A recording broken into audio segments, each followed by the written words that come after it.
ट्रकों का वो आंदोलन चल रहा था ड्राइवरों का, तो उसको उन्होंने कहा अभी हम इसको लागू नहीं करेंगे। तो ये कहीं ना कहीं गुमराह करने वाली बात है, छलावा करने की बात है। बिल्कुल ये कानून वापस होना चाहिए। निश्चित रूप से जो आंदोलनकारी हैं, भारतीय किसान यूनियन श्रमिक जनशक्ति पूरी तरह से उन लोगों के साथ है। ये कानून जो बनाते हैं वापस नहीं लेते हैं, सिर्फ गुमराह करते हैं। इस समय देखा कि जनता उखड़ रही है, इसलिए इस तरह का इन्होंने बयान दे दिया है। मुझे नहीं लगता इस तरह का कानून वापस लेंगे। और ये अंग्रेजों द्वारा जो कानून बनाए गए थे, जिस तरह से वो हमारे देश के लोगों को पीटते मारते थे, ये उस तरह का अत्याचार और जुल्म जैसा कानून है, और ये किसी के हित में नहीं, क्योंकि सभी लोग ड्राइवर हैं। और रामलला को लाना और उनको वापस भेज देना, मतलब ये पावर में आ गए। अरे जो सारी सृष्टि को चलाता है उसकी जब मर्जी आएगा, जब जाएगा, उसको कोई व्यक्ति कैसे ला सकता है? क्या व्यक्ति ईश्वर से ऊपर है? मैं ये पूछना चाहता हूं कि ईश्वर को क्या इन लोगों ने बनाया है या ईश्वर ने इनको बनाया है? मेरा प्रश्न है। ये जानते हैं कि 5 किलो अनाज में खुश हो जाएंगे। ये सच्चे राम भक्त हैं, सच्चे देशभक्त हैं। अगर राम का नाम ले लेंगे तो हमको वोट दे देंगे। ये इनका खेल है, बहुत पुराना खेल है, और ये हमारी कमजोरी को जान गए, उसी का नाजायज फायदा उठा रहे हैं। राम को पकड़कर राजनीति करने की चेष्टा की है,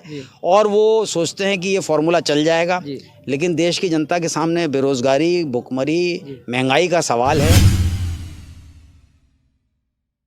तो दर्शकों नमस्कार, मैं हूं आर.के. निषाद और बहुत बहुत स्वागत करता हूं आप सबका दर्शक न्यूज़ 24 में। दोस्तों आज हम संगम नगरी प्रयागराज में हैं। दोस्तों बता दें कि इन दिनों पूरे उत्तर प्रदेश में 2 उत्सव के महापर्व चल रहे हैं। यानी कि एक तरफ अगर देखा जाए तो अयोध्या में भगवान श्री राम की जन्मस्थली में राम मंदिर में भगवान श्री राम की जो है प्राण प्रतिष्ठा रखी गई है, और वहीं पर अगर दूसरी तरफ देखा जाए तो धर्म आस्था अध्यात्म की नगरी जनपद प्रयागराज में माघ मेला 2024 संचालित हो रहा है। ऐसे में दोस्तों बता दें कि आज हमारे साथ बहुत सारे भारतीय किसान यूनियन के कार्यकर्ता पदाधिकारीगण हैं।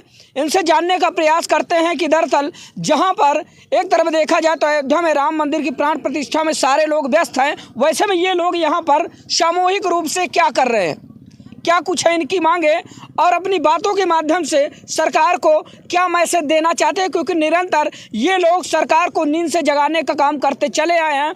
आप लोगों ने देखा था कि किस तरह से गाजीपुर में इनका 13 महीने का एक लंबा धरना प्रदर्शन चला था। उसमें 700 से 800 किसान भाइयों को इन लोगों ने खोया था। तब से उस बात की टीस अभी लोगों के मन से गई नहीं। ये लोग निरंतर सरकार को निंद्रा से जगाने का काम कर रहे हैं। क्या कुछ इनकी बातें आइए इन्हीं से जानने का प्रयास करते हैं। क्या शुभ नाम हुआ सर? मैं डॉक्टर आशीष मित्तल हूँ। मैं अखिल भारतीय किसान मजदूर सभा का महासचिव हूँ और संयुक्त किसान मोर्चे के राष्ट्रीय कमेटी का सदस्य हूँ। सर एक तरफ जहाँ उत्तर प्रदेश में आस्था का महापर्व चल रहा है अयोध्या में, यानी कि भगवान श्री राम की जन्मभूमि अयोध्या में प्राण प्रतिष्ठान का कार्यक्रम चल रहा है। ऐसे में आप लोग सामूहिक रूप से संगम नगरी प्रयागराज में हैं।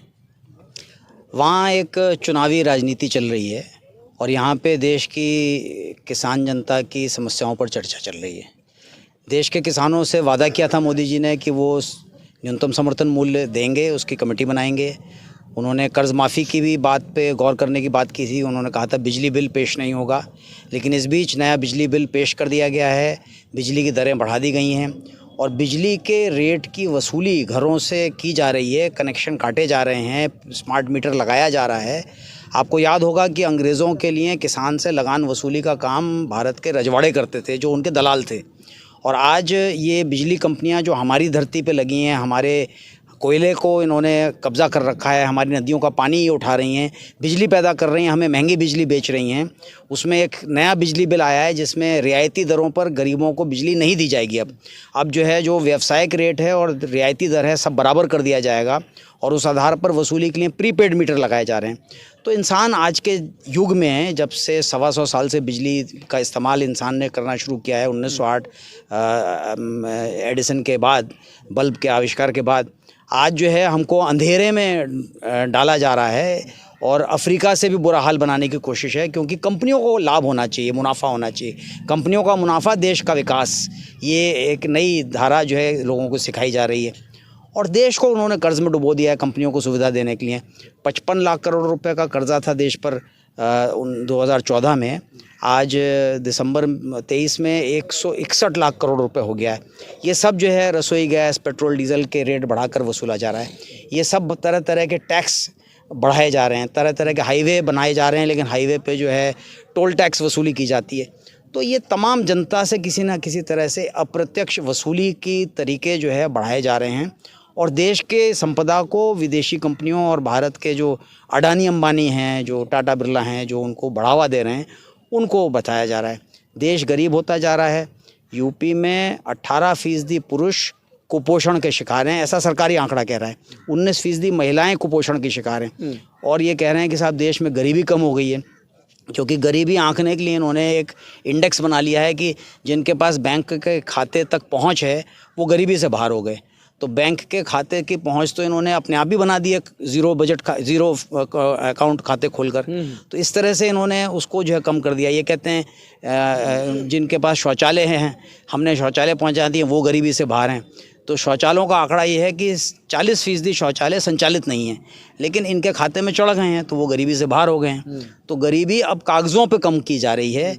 इंसान बेचारा बेबस क्या करेगा। और फिर ये कहते हैं कि साहब हम जो है 5 साल राशन देंगे, वोट हमको दो। तो ये सब खेल चल रहा है, चुनावी खेल चल रहा है। जनता जग रही है, जनता संगठित हो रही है। किसानों ने देश के इस प्रधानमंत्री के अहंकार को थोड़ा सा झटका दिया था 2020 में, 21 में, और अभी तक सरकार को लगता है कि पूरे देश के किसानों को वो जो अंधकार में और बेबसी में और भूखमरी में ढकेल देगी। हमें नहीं लगता ये खेल ज़्यादा दिन चल पाएगा। धर्म अपनी जगह है, लोगों का निजी सवाल है, लोग आस्था में जीते हैं, सच की कोशिश में जीने की कोशिश करते हैं। ये झूठ बोलकर देश को गुमराह कर रहे हैं। ये धर्म के नाम पर भी जो है झूठ बोल रहे हैं, और ये इनका ख़ास खेल है। आरएसएस का ख़ास बात है कि वो धर्म को भी जो है झूठ के लिए बहुत खुलेआम इस्तेमाल करती है। दूसरा, वो देश को विदेशियों को बेचती है, अपने आप को देशभक्त बताती है, क्योंकि धर्म के नाम पर एक ख़ास किस्म की देशभक्ति बताती है। लेकिन देश की बाज़ारों को, देश की संपदा को, सारा छोटा व्यापार जो है फ्लिपकार्ट और अमेज़ॉन ने बर्बाद कर दिया है। सारे छोटे दुकानदार रो रहे हैं। कोई ज़िंदा रहकर अपने पैरों पर खड़ा होकर मेहनत कर कर ज़िंदा रह सके, ये स्थिति नहीं बच रही है। दिल्ली मुंबई में जो मज़दूर जाता है वो 12,000 रुपये 12 घंटे के कमा रहा है, बचता नहीं है। घर में क्या भेजेगा? घर में अनाज नहीं है, ज़मीन नहीं है। तो हालत जो है बहुत ख़राब हो रखी है। कर्ज़े में फंसे हैं लोग, घर छोड़कर भाग रहे हैं। तो इसके खिलाफ लड़ाई कहीं ना होगी। कहीं कहा जाए सर कि किसानों का राशन किसानों को 5 किलो।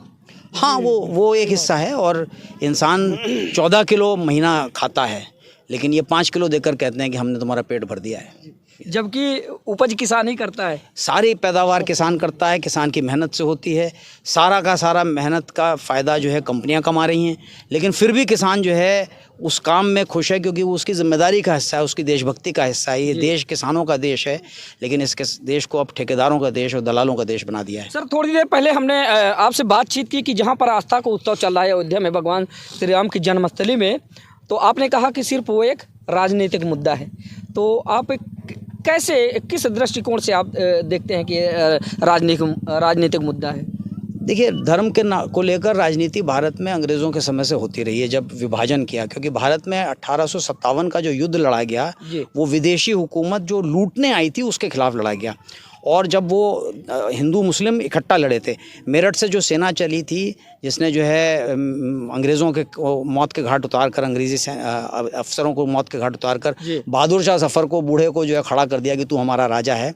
और बहादुर शाह ज़फ़र ने उसके बाद ये घोषणा की कि हम जो नया राज बनाएंगे उसमें केवल मेरा राज नहीं होगा, सारे रजवाड़े मिलकर राज करेंगे, और भारत के तमाम किस्म के दस्तकारों को, चर्मकारों को, बढ़ई को, लोहारों को, अपने बुनकरों को अपने व्यापार को बढ़ाने की खुली छूट मिलेगी। तो वो सारा का सारा आंदोलन अंग्रेज़ों ने जो भारत की दस्तकारी पर टैक्स लगाया हुआ था उसके खिलाफ था, और वो भारत से जो लगान वसूली जा रही थी उसके खिलाफ था। उसको छूट देने की बात बहादुर शाह ज़फ़र के फरमान में थी। उसके खिलाफ जब हम लोग हार गए तो हिंदू मुस्लिम का खेल शुरू हुआ, और विभाजित करके आपने देखा कि बाद में भारत और पाकिस्तान भी बना। और पूरा, अगर आप 1950 की फिल्में देखेंगे तो वो गम में डूबी हुई फिल्में हैं, क्योंकि वो आज़ादी का जश्न नहीं था, स्वतंत्रता के रूप से। हाँ, खुशी नहीं थी, वो गम था कि कितना कत्लेआम हुआ था। फिर से कत्लेआम कर सकते हैं, ये उसी के तरफ बढ़ना चाह रहे हैं। बाकी तो ये है कि धर्म के आधार पर प्रचार करके जनता को कुछ दिन तक गुमराह करने का फॉर्मूला है। इसने केवल बीजेपी नहीं है, धीरे से कुछ और पार्टियां भी लगी हुई हैं इसमें। वो भी नहीं चाहती कि एजेंडा नीचे जाए। जी। पर चलिए देखते हैं कैसे होगा। सर आपने बताया तो इस पर अभी आपने देखा होगा कि प्राण प्रतिष्ठा को लेकर बहुतायत लोगों को आमंत्रित किए गए हैं, जिसमें बहुत सारे संत महात्मा सनातन धर्म के जो हैं उनको भी आमंत्रित किया गया है और कुछ अलग जो धर्म के लोग हैं उनको भी आमंत्रित किया गया है। साथ ही बहुत सारे जो प्रतिष्ठित लोग हैं उनको भी आमंत्रित किया गया है। बड़ी बड़ी हस्तियां इसमें सम्मिलित होने जा रही हैं। ऐसे में जो चारों शंकराचार्य जिनको कहा जाता है कि सनातन धर्म के सच्चे रक्षक हैं, सच्चे प्रहरी हैं, सच्चे हितैषी हैं, और वो आने से इनकार कर रहे हैं। कहीं ना कहीं उनका कहना ये है कि जिस तरह से अयोध्या में प्राण प्रतिष्ठा का कार्यक्रम रखा गया है 22 जनवरी को, कहीं ना कहीं वो एक राजनीतिक मुद्दा है, क्योंकि अधूरे मंदिर में प्राण प्रतिष्ठा होना बिल्कुल ठीक नहीं है, धर्म संगत नहीं है, शास्त्र संगत नहीं है।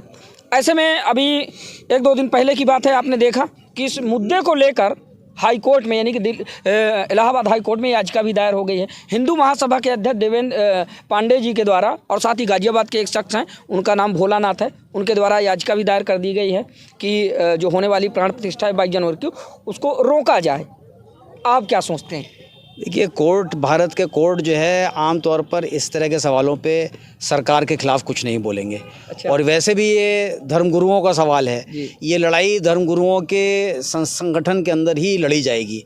लेकिन 22 तारीख को ताजपोशी होने जा रही है और एक तरफ राम मंदिर का नाम है, एक तरफ प्रधानमंत्री का जो है पूरे तरह, जो मैं अखबारों में देख रहा हूँ कि चारों तरफ प्रधानमंत्री दिख रहे हैं। तो ये एक राजनीतिक खेल है 24 के चुनाव को लेकर। राजनीतिक दल राजनीति करते हैं, उन्होंने राम को पकड़कर राजनीति करने की चेष्टा की है और वो सोचते हैं कि ये फॉर्मूला चल जाएगा। लेकिन देश की जनता के सामने बेरोजगारी, भुखमरी, महंगाई का सवाल है। राम को पकड़कर राजनीति करने की चेष्टा की है और वो सोचते हैं कि ये फॉर्मूला चल जाएगा। लेकिन देश की जनता के सामने बेरोजगारी, भुखमरी, महंगाई का सवाल है। महंगाई चरम पर है। भले वो इस समय चुनाव से पहले कुछ रेट रसोई गैस के या पेट्रोल के गिरा दें, लेकिन हकीकत ये है कि 410 रुपये का सिलेंडर 1160 का बिक गया। हकीकत यह है कि 55 रुपये का पेट्रोल जो है सीधा जो है 100 रुपये लांग गया था। तो ये सरकार की ज़रूरत है कि जनता को चूसे और कंपनियों को मुनाफा कमाए। आप जानते हैं कि 10 लाख करोड़ और 20 लाख करोड़ रुपए की धन के मालिक हैं आज अडानी अंबानी, और भारत की 40% जनता, 40% धन जो है वो 1% अति धनाढ़ लोगों के कब्जे में है, और नीचे की जो 50% जनता है वो मात्र 3% धन की मालिक है। तो ये जो गैप है, ये जो फ्लाईओवर टेक्नोलॉजी है, फ्लाईओवर विकास है कि ऊपर से फ्लाईओवर जाएगा बड़ी गाड़ी में और नीचे जो झोपड़पट्टी में जो है गरीब बच्चे जो है ठंड में ठिठुरते रहेंगे, ये भारत का विकास है। ये दृश्य जो है एक ही साथ एक ही चित्र में आ जाएगा। जी सर, चंद महीनों बाद लोकतंत्र का महापर्व आ रहा है, लोकसभा चुनाव 2024। भारतीय किसान यूनियन का इस बार क्या स्टैंड रहेगा आने वाले लोकसभा चुनाव 2024 में? कमलेश जी बता पाएंगे, लेकिन संयुक्त किसान मोर्चे का स्टैंड है कि भाजपा को सजा दो, झूठ बोलने के लिए सजा दो, गद्दारी करने के लिए सजा दो, किसानों को मौत के घाट उतारने के लिए लखीमपुर खीरी में सजा दो, और देश को बेचने के लिए सजा दो। चलिए ठीक है। बहुत सारे लोग हैं हमारे साथ, भारतीय किसान यूनियन के अधिकारी, पदाधिकारी, कर्मचारीगण हैं, जो कार्यकर्ता लोग हैं, उनसे बातचीत करने का प्रयास करते हैं। क्या शुभ नाम हुआ सर? मैं कमलेश यादव, भारतीय किसान यूनियन श्रमिक जनशक्ति का राष्ट्रीय अध्यक्ष।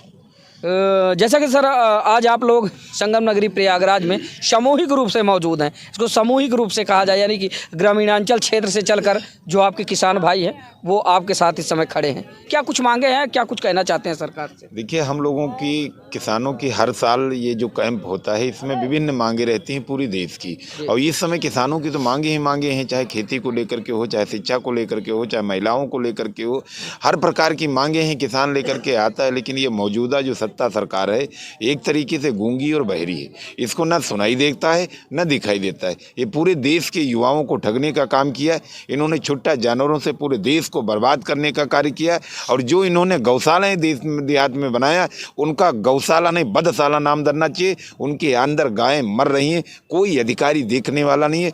बिजली से जनता परेशान है, किसान गाँव से चल करके यहाँ आया है, यहाँ भी कोई अधिकारी सुनने वाला नहीं है। आप देख लीजिए जहाँ पे किसान रुके हुए हैं हैं, जहाँ पे मजदूर रुकी हुई हैं, इनकी बात कोई सुनने वाला नहीं है। ये सत्ता और शासन के लोग ये सब कारपोरेटेड वालों के बिके हुए हैं, ये कंपनियों के साथ किसानों का सौदा कर रहे हैं। ये किसान, ये युवा, ये जवान, ये पूरी मजबूती के साथ लड़ाई लड़ेंगे और आने वाली 24 में इन सबको डंडा लेकर के खदेड़ने का काम ये किसान और जवान करेंगे। सर अभी थोड़ी देर पहले आपने बात किया कि महिलाओं को लेकर, तो महिलाओं को लेकर तो सरकार काम कर रही है। महिला सशक्तिकरण, बेटी बचाओ बेटी पढ़ाओ जैसे अभियान चल रहे हैं, तो महिलाओं के लिए तो वैसे विशेष कानून सरकार ने ला दिए। कानून सरकार लाती है खाली पेपर में, कानून सरकार बनाती है गांव देहात बहनों के लिए, माताओं के लिए। आपने देखा अभी हमारे देश के अंदर जो महिलाओं के साथ कौन सी अभद्रता हुई, कई अभी दिल्ली में और कई जगहों पर बहन बेटियों के साथ कैसे कैसे कांड हुए। अभी हमारे साथी, हमारे प्रदेश अध्यक्ष आए, आपके बगल ही हरदोई में बड़े बड़े ऐसे घिनौने अपराध कर रहे हैं, उनके लिए कोई कानून नहीं बना है। बड़े बड़े जो नेता हैं उनके लिए कोई कानून नहीं बना है। ये कानून खाली गरीबों के लिए बना है और कानून खाली पेपर पे बना है। जमीनी स्तर पे कोई कार्य नहीं करती है भारतीय जनता पार्टी। ये देश और दुनिया सब देख रही और सब सुन रहे हैं। राम मंदिर नहीं जा रहे हैं अयोध्या? राम मंदिर जाने के आज हम जाएंगे? हमारे पूर्वज राम को पूज रहे, अपने घर में पूज रहे, अपने दिल में पूज रहे, वहाँ जा करके क्या करेंगे? हम वहाँ लाठी डंडा खा नहीं जाना? हमको कौन बुला रहा है? किसी किसान को जाने के लिए वहाँ तो बैरियर लगाया जाए, पूछा जा रहा है आपका निमंत्रण है कि नहीं? हम लोग तो लगते नहीं, हम लोग हिंदुस्तान के राम वाले, हम लोग तो विदेशी वाले। उनको तो एक बना देना चाहिए कि ये राम वाले हैं, ये बाहर वाले। हमें तो कोई बुलाता ही नहीं। वहाँ तो मुख्यमंत्री और प्रधानमंत्री सब बोल रहे हैं इनको नहीं बुलाया गया, इनको नहीं बुलाया गया। वो उन्हीं को बुलाएंगे जो उनके सदस्य हैं, जो उनके लिए हर प्रकार की मदद करते हैं, जो उनके लिए 24 घंटे हिलाएंगे, उन्हीं को बुलाएंगे। किसानों को, मजदूरों की जरूरत नहीं, उनकी तब जरूरत आएगी जब 24 का चुनाव आएगा। तब हम लोग भी डंडे में घंटा बजा के उनको बताएंगे कि अब आप जहां आए वही मंदिर जाइए, आप गांव मत आइए। तो सुन रहे हैं, ये हैं भारतीय किसान यूनियन के सैनिक दोस्तों, और निरंतर अपनी आवाज़ को बुलंद कर रहे हैं, मुखर कर रहे हैं, और कहीं ना कहीं कह रहे हैं कि लोकसभा चुनाव साहब बहुत नज़दीक आ गया है और इस बार जो है हम बताने का काम करेंगे कि हमारी औकात क्या है, किसान होता क्या है और किसान कर क्या सकता है। क्या शुभ नाम हुआ सर? मेरा नाम सत्येंद्र कुमार मौर्य है जी। मैं भी सरकार से बहुत खफा चल रहा हूँ। ये पूरी व्यवस्था इन किसानों को, जो अन्नदाता है, उसको इस हालत में लाके खड़ा कर दिया है कि आज वो सस्ते गल्ले की दुकान पर झोला लेकर जाता है। खुद वो अन्नदाता है, पूरे देश को खिलाता है, और वो खुद इतना गरीब हो गया है कि वो 5 किलो अनाज के लिए लाइन लगाता है। और वो इतना विवश हो गया है कि वो इसी को विकास मान रहा है। कम से कम जिंदा तो है महाराज। ये हालत में है हमारे देश का किसान और मजदूर। ये सारी सरकारें, मैं किसी एक को नहीं कह रहा, जितने भी आते हैं इन्हीं गरीबों का, इन्हीं मजदूरों का, इन्हीं किसानों का शोषण करते हैं और इन्हीं पर शासन करते हैं। इन्हीं को मूर्ख बनाते हैं और कहते हैं कि भगवान राम का मंदिर हम बनाएगा। वहाँ आप आइए, भगवान हमारे दिलों में रहते हैं। हमारे हृदय में ईश्वर के प्रति, परमात्मा के प्रति इतनी श्रद्धा इतनी किसी में नहीं होगी। आपके मन में तो छल कपट हो सकता है, आप तो दिखावा कर रहे हैं। अरे भगवान राम जब हमको बुलाएंगे तब हम आएंगे। आप उनके मालिक हैं, आप उनके चौकीदार हैं, आप उनके ठेकेदार हैं। भगवान के घर आप बुलाओगे तब हम आएंगे, न्योता नहीं दोगे तो नहीं आएंगे। इसका मतलब ये मंदिर आपका है, भगवान का कहाँ हुआ? जिसके मालिक आप हो, जिसको निमंत्रण देंगे वो जाएगा, जिसको नहीं देंगे वो नहीं जाएगा। तो ये मंदिर हुआ किसका? मालिक आप उसके हो गए, भगवान के मंदिर के मालिक ये हो गए, यानी ये उनके ऊपर हो गए। मैं इस तरह की विचारधारा के खिलाफ हूँ। ये इस तरह की मानसिकता, इस तरह की सोच, ये आस्था का विषय है। सभी के मन में आस्था है, सभी लोग अपने तरीके से पूजा करते हैं, अपने तरीके से मस्जिद में नमाज अदा करते हैं, अपने तरीके से जाते हैं गिरजाघर में, वहाँ पे पूजा अर्चना करते हैं। तो ये हमारे संवैधानिक तरीका जो था वो कहीं ना कहीं छिन्न भिन्न हो रहा है। और ये देश में राजनीति की जा रही है हिंदू, मुस्लिम, सिख, ईसाई के नाम पे, और ये आने वाले कल के लिए बहुत बेहतर नहीं है। हमको गुमराह किया जा रहा है। किसान और मजदूर अब जाग रहा है, समझदार बन रहा है। वो भी कह रहा है कि अगर हमको MBBS अपने बच्चे को डॉक्टर बनाना है तो प्राइवेट कॉलेज की साहब इस समय 1 करोड़ के ऊपर फीस कैसे पढ़ा पाएगा? वो तो अपने घर के लिए दाने नहीं जुटा पा रहा, झोला लेके खड़ा है वहां पे। तो ऐसे हालत में देश में जो शिक्षा व्यवस्था है उसको दुरुस्त करने की जरूरत है। किसानों को बिजली फ्री में देने की व्यवस्था करने की जरूरत है। स्वामीनाथन की रिपोर्ट लागू करने की जरूरत है। किसान को अपने अनाज का और अपने जो उत्पाद है उसका मूल्य तय करने का उसको हक मिलना चाहिए। ये हमारी लड़ाई है। और अगर इस लड़ाई को हम मंजिल तक पहुंचाना चाहते हैं तो संघर्ष करना भी हमें आता है। और हमारे अध्यक्ष जी तो ये भी कहते हैं कि भाई अगर हम बछड़े को दूध पिलाना जानते हैं तो उसकी नाक में नकेल डाल करके उससे हल भी जोतना जानते हैं। तो सरकार हम बनाते हैं। 60 से 70% आज आबादी आज भी गाँव में रहती है, कृषि और उसके अनुषंगी कार्य करती है। तो हम ही सरकार बनावे और हम ही को उल्लू का पट्टा समझते हैं। ये लोग मूर्ख बनाते हैं। तो ये काम अब नहीं चलेगा। किसान मजदूर पूरे देश में संगठित हो रहा है, समझदार बन रहा है, आस्था का खेल अपनी जगह पे है। लेकिन अगर सरकार हम बनाएंगे तो हमारी जो मांगे हैं, हमारी जो ज़रूरतें हैं, उस पर उसको काम करना ही करना पड़ेगा। अभी इन्होंने सिर्फ छलावा किया कि भाई हम ये बिल वापस ले रहे हैं और हम माफ़ी भी मांगते हैं, हमारे मोदी जी ने कहा था, लेकिन वो बिल वापस लेने की बात सिर्फ जो है कही गई है। अभी जैसे ट्रकों का वो आंदोलन चल रहा था ड्राइवरों का, तो उसको उन्होंने कहा अभी हम इसको लागू नहीं करेंगे। तो ये कहीं ना कहीं गुमराह करने वाली बात है, छलावा करने की बात है। ये सारी जो चीज़ें हैं ये अच्छी नहीं है। हमारे पानी का हक हमसे छीना जा रहा है। अभी तक हमारा पानी, सबसे ज़्यादा इस देश का जो सच्चा देशभक्त है वो हमारा किसान है, और अभी तक हमारा इस धरती पर, इस आसमान पर, इस पानी पे पूरा हक है। और अब क्या करने जा रहे हैं, गांव में पाइपलाइन डाल रहे हैं, उसका भी ये पैसा लेंगे थोड़े दिनों बाद। तो साहब हमारे पास सब कुछ तो छिन गया। हमारी 10 लाख हेक्टेयर जमीन प्रति वर्ष आकृषि कार्यों में इस्तेमाल हो जा रही है। तो जो किसानी करने वाला खेत है उसका तो चिंता जा रहा साहब, और वहां पे आकृषि कार्य हो रहे हैं। भले वहां रेलवे लाइन बिछ जा रही है और वहां सड़कें बन जा रही हैं, दूसरे विकास कार्य हो रहे हैं, लेकिन कहीं ना कहीं नुकसान तो किसान को हो रहा। हमारा तो खेत छिन गया, हमारी तो धरती माँ जिसे हम मानते हैं वो छिन गई, हमारी माँ बिक गई। तो ये बेचने का काम और खरीद कौन रहा है? ये करोड़पति उद्योगपति लोग हैं, ये उद्योग अपने लगा रहे हैं, इंडस्ट्रीज का डेवलपमेंट कर रहे हैं। किसान कहाँ जा रहा है? वो तो झुग्गी झोपड़ी पे आ रहा है। जितना भी ये सड़कें बनी हुई है, उनके घर उजड़ गए, वो बेचारे सड़कों पे इधर उधर मारे मारे घूम रहे, उनके अनाज के दाने नहीं, उनके बच्चे भूखे मर रहे हैं। ये देश का विकास हो रहा है? अरे अगर देश का विकास हो रहा होता तो अपने लेटरिन शौचालय के लिए वो सरकार को शौचालय नहीं बनवाना पड़ता, वो हम लोग बनवा लेते। तुमने इस हालत में कर दिया, हम इतने गरीब हो गए, इतने नीच और निकम्मे बनते चले जा रहे हैं कि हमको अपनी टट्टी जाने के लिए, हगने के लिए शौचालय सरकार बनवा के देती तो हम जाते हैं। ये विकास हो रहा है? ये शर्म से चुल्लू भर पानी में डूब बनना चाहिए देश की व्यवस्था को कि हमारे पास शौचालय नहीं, हमारे पास घर नहीं है, आप घर बनवाओगे तो हम रहेंगे, आप अनाज दोगे तो हम खाएंगे, हम दरिद्र हो गए। अरे हमको आप रोजी रोटी देते, हमको आप नौकरी देते, हमको आप व्यवसाय देते, हमारे पास आजीविका का साधन होता तो हम सरकार की ओर क्यों ताकते? आज हमारे देश के अंदर अगर 230 रुपए मजदूरी मिल रही है, बगल में केरल है, वहां पे 700 रुपए मजदूरी मिल रही है। हमारे मजदूरों को अगर उचित मूल्य मिल जाए तो गरीबी दूर हो जाएगी, हम अपना घर खुद बनवा लेंगे और स्वाभिमान और सम्मान के साथ जिएंगे। हमारा स्वाभिमान बिक गया, हमारा आत्मसम्मान बिक गया, और आप कहते हो हमारे मंदिर में आओ, तुम बुलाओगे तो भी ना जाएंगे, हम अपने घर में मंदिर बना लेंगे। तो सर 500 साल बाद राम लला अयोध्या आए हैं, हाँ, और उनको लाया गया है, उनकी प्राण प्रतिष्ठा है, मतलब कि आप खुश नहीं हैं? नहीं, मैं इस तरह की व्यवस्था से खुश नहीं हूँ। ये छलावा है, ये हमारे अध्यक्ष जी भी कह रहे हैं, मैं भी कह रहा हूँ, कहीं ना कहीं ये राजनीतिकरण है। और रामलला को लाना और उनको वापस भेज देना, मतलब ये पावर में आ गए। अरे जो सारी सृष्टि को चलाता है उसकी जब मर्जी आएगा, जब जाएगा, उसको कोई व्यक्ति कैसे ला सकता है? क्या व्यक्ति ईश्वर से ऊपर है? मैं ये पूछना चाहता हूँ कि ईश्वर को क्या इन लोगों ने बनाया है या ईश्वर ने इनको बनाया है? मेरा प्रश्न है, क्या ये ईश्वर से ऊपर हो गए, ये उनको लाएंगे या उनको स्थापित करेंगे? भगवान इतना कमजोर हो गया आज? तो ये कहीं ना कहीं ये सब गड़बड़ चीज़ें हैं, मैं इससे संतुष्ट नहीं हूँ। This is not good, this is not fair. मतलब कि पूरा देश राममय हो गया है। एक तरफ देख रहे हैं पूरे देश की नज़रें टिकी हुई हैं कि 22 जनवरी को क्या होने वाला है अयोध्या में, कैसे होगा प्राण प्रतिष्ठा। आप कह रहे हैं कि जो है इसका कोई मतलब?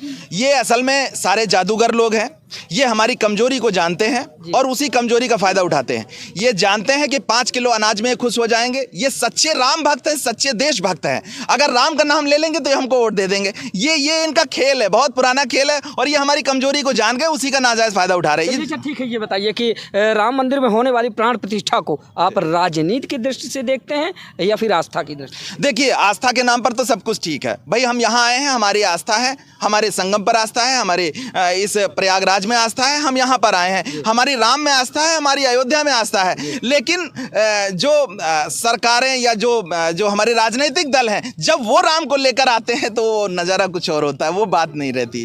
थोड़ी देर पहले आपने ट्रक ड्राइवरों को लेकर बात की। जी बिल्कुल। तो आपने देखा कि जब ट्रक ड्राइवरों पर हिट एंड रन नाम का कानून आता है, जिसमें कि प्रावधान है कि अगर कोई भी वाहन चालक अगर मार्ग में जा रहा है, किसी का सड़क हादसा हो जाता है, तो उस दशा में अगर वह ड्राइवर उस घायल व्यक्ति को छोड़कर भाग जाता है मौके से, तब उस पर 10 साल की सजा, 7 लाख रुपए का प्रावधान है। अगर वही चालक उस घायल व्यक्ति को हॉस्पिटल तक पहुंचाने का काम करता है तो उसको जो है 5 वर्ष की सजा का प्रावधान है। ऐसे में जब यह कानून सामने आता है तो पूरे देश में आपने देखा कि 2 दिन ड्राइवरों ने स्ट्राइक की तो पूरे देश में अफरा तफरी का माहौल बन गया, हाहाकार का माहौल बन गया। यानी कि पूरी तरह से ट्रांसपोर्टिंग सिस्टम जो था, आयात निर्यात बंद होने के चलते महंगाई का भी सामना करना पड़ा। बिल्कुल। उसके बाद होता क्या है कि केंद्रीय गृह सचिव अजय भल्ला जी और अखिल भारतीय परिवहन कांग्रेस के बीच एक बैठक होती है। बैठक में कहा जाता है कि अभी इस कानून को हम यहीं पर यथास्थिति छोड़ देते हैं और शायद अप्रैल में उन्होंने समय दिया है कि उसके बाद से इस पर विचार विमर्श करने के बाद परिवहन कांग्रेस से बातचीत करने के बाद ही इसको लागू किया जाएगा, इसमें संशोधन किया जाएगा। आपको क्या लगता है कि कानून वापस हो पाएगा? नहीं, ये कानून जो बनाते हैं वापस नहीं लेते हैं, सिर्फ गुमराह करते हैं। इस समय देखा कि जनता उखड़ रही है, इसलिए इस तरह का इन्होंने बयान दे दिया है। मुझे नहीं लगता इस तरह का कानून वापस लेंगे। और ये अंग्रेजों द्वारा जो कानून बनाए गए थे, जिस तरह से वो हमारे देश के लोगों को पीटते मारते थे, ये उस तरह का अत्याचार और जुल्म जैसा कानून है और ये किसी के हित में नहीं, क्योंकि सभी लोग ड्राइवर हैं। वो 4 पहिया किसी के पास है, किसी के पास 2 पहिया है। सिर्फ ट्रक की बात नहीं है, उसमें ये नहीं लिखा गया कि सिर्फ ट्रक चालक अगर मारेगा तो उसके ऊपर ये होगा। अगर हमारी कार से भी हम जा रहे हैं सो भी, और अगर हमारी गलती से या अचानक कभी हादसा है हो जाता है, बाइक से भी किसी दुर्घटना के दौरान कोई मरता है, तो वो ड्राइविंग लाइसेंस जिसके पास है तो वो भी तो ड्राइवर है। तो ये किसी के लिए अच्छा नहीं है। इस कानून पर बहुत सोच विचार करके फैसला लेना चाहिए था सरकार को, और इस तरह के कानून हम पर जबरदस्ती नहीं थोपे जाने चाहिए। ये बिल्कुल गलत है, वापस होना चाहिए। बिल्कुल ये कानून वापस होना चाहिए। निश्चित रूप से जो आंदोलनकारी हैं, भारतीय किसान यूनियन श्रमिक जनशक्ति पूरी तरह से उन लोगों के साथ में है। दोस्तों, कहा जाता है कि दूध की जली बिल्ली मट्ठा भी फूंक फूंक पर पिए, कहीं ना कहीं चोट खाए इंसान है। कम शब्दों में एक सर और हैं, इनसे बातचीत करेंगे। इसके बाद जो है सर, क्या शुभ नाम हुआ आपका? दिनेश कुमार यादव जी, जिला अध्यक्ष कन्नौज। क्या कुछ कहना चाहेंगे आज? कुछ नहीं, हमारे प्रधानमंत्री जी जब उनके आने से भगवान जाते हैं, उनके कहने से आते हैं, उनके कहने से जाते हैं। हाँ, तो हम सब लोगों के पास खुद भगवान है। हाँ, तो हम क्या करेंगे? बाकी जो हमारे मौर्य जी और जो राष्ट्रीय अध्यक्ष जी डॉक्टर साहब बता चुके, वो बिल्कुल सब सही बातें उन्होंने बताई। हम सब लोग उनके साथ संघर्ष करने के लिए तैयार हैं, कुछ भी करना पड़े हम लोगों को। चलिए ठीक है। तो दोस्तों, बता दें कि आज हम मौजूद हैं संगम नगरी प्रयागराज में। हमारे साथ बहुत सारे भारतीय किसान यूनियन के सैनिक थे, यानी कि पदाधिकारी और कार्यकर्ता लोग, जिनसे हमने आप लोगों को रूबरू करवाया। उनके भाव क्या है, उनके विचार क्या है, आने वाले लोकतंत्र के महापर्व यानी कि लोकसभा चुनाव 2024 में उन लोगों की क्या भूमिका रहेगी, क्या कुछ उनके मुद्दे हैं, वो आप लोगों ने सुना। दोस्तों, आप लोगों की राय क्या है कमेंट के रूप में ज़रूर बताइएगा। मिलते हैं किसी दूसरी खबर में, तब तक के लिए नमस्कार, वंदे मातरम।